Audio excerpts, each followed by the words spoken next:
everyone, it's Adam here. For decades now, BMW owners that do their own maintenance have lubed the spline shaft that links the motor transfer to the final drive gearing to spin the rear wheel. And you know, some bikes like K75s definitely needed it, some airheads needed it. Sometimes people are just a little bit crazy, but either way, it's one of those things that if you have the time and the know-how, it's very cheap insurance. So even if your bike is lubed from the factory, it's not a bad idea to do it. So to do it on the 1250, you're going to need some moly grease, which I will link to below. You're going to need to remove this rear brake, which is going to be these two bolts right here. Get that out of the way. Then you're going to obviously empty the final drive fluids. I'm doing this during the maintenance. So I've already taken a T45, drained that fluid. I have not refilled it yet, so the final drive is empty. Then you're going to undo this carrier bolt, which is slightly larger than the T50, slightly larger than the ones that are holding the brake caliper on. After this is undone, the final drive will break free, and you can undo the shaft boot here in order to get it free. Now, it will fall down, and so it's probably a good idea to get some kind of like a string or wire or something to help you out, but it's fine. You'll get through this, no problem. You got me to help you, right?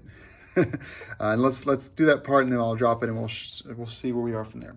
One more thing, there's a speed sensor on the back side here. So you'll need to this little guy right here. You'll need to undo that so you can get it off. All right, so speed sensor is free, calipers are free. Now you can start working on this. Looks like this is probably a T50. Yeah, and this thing is going to be very thread locked.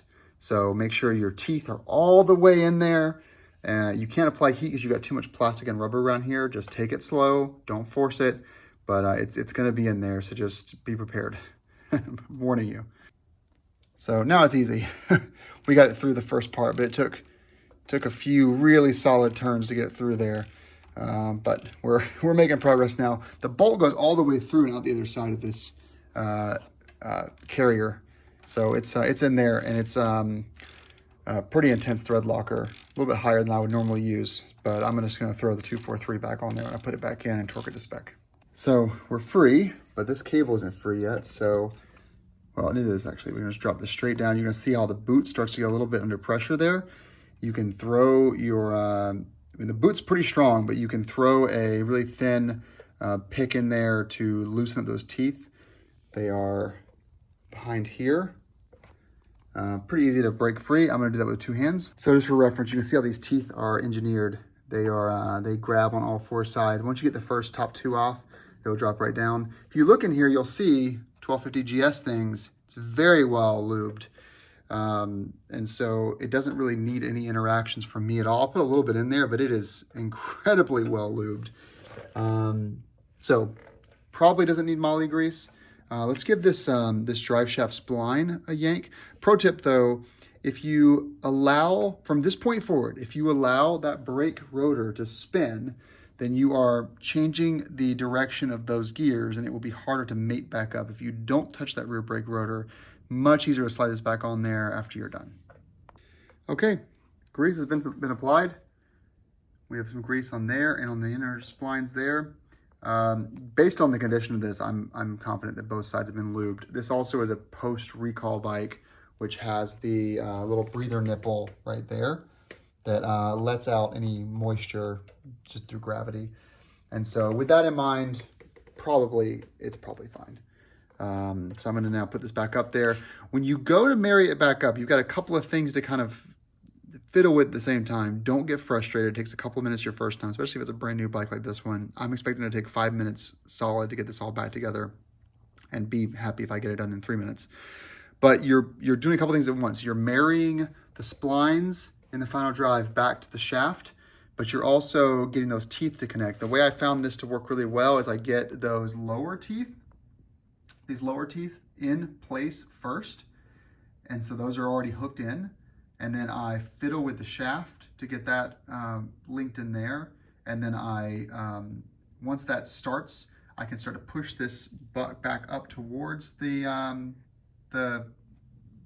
rear thingy and then get these two back in place. So it's pretty simple to do, but I'm really happy with the look of this. I think I'll pull it again at 12,000 miles and see where we are.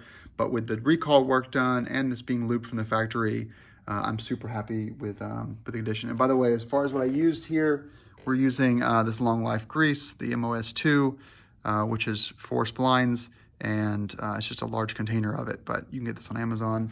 Beamer Boneyard has a smaller Spline Lube as well that you can order if you want to save a little money. So as you can see, we have the bottom ones in, that spline or the drive shaft is in as well.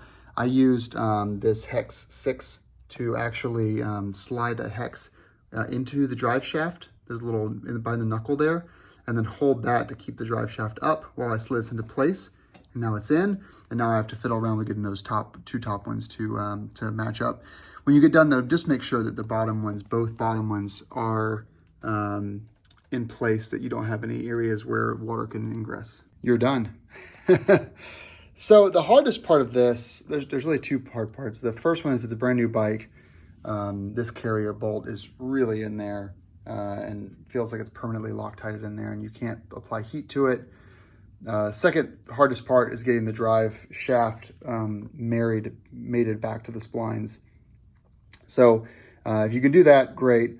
I'm pretty confident that all of the R1250GSs are now lubed from the factory, especially post-recall. But it's always good to check. And I would say like every 12,000 miles, just pulling it anyway, just to make sure. It's just a good thing to do, but you know, not required. The owner's manual has never specified this for the water-cooled GSs. It's something that some people like me still do. So easy job. I'll link below to the parts that you'll need. You'll need a T45, T40 on the other side of T30 for the speed sensor. Then you're going to need a pick and you know, a little bit of like a rod of some sort to get that final drive picked back up. Some people tie the final drive with string. That works too. And of course, your final drive should be empty when you're doing this. So do it at your 6,000 or 12,000 mile service. And yeah, that's it. You're done. Easy peasy. I will also try to remember to link in below a PDF to torque specs, just so those are in there for perpetuity. All right, everyone. Thanks for watching.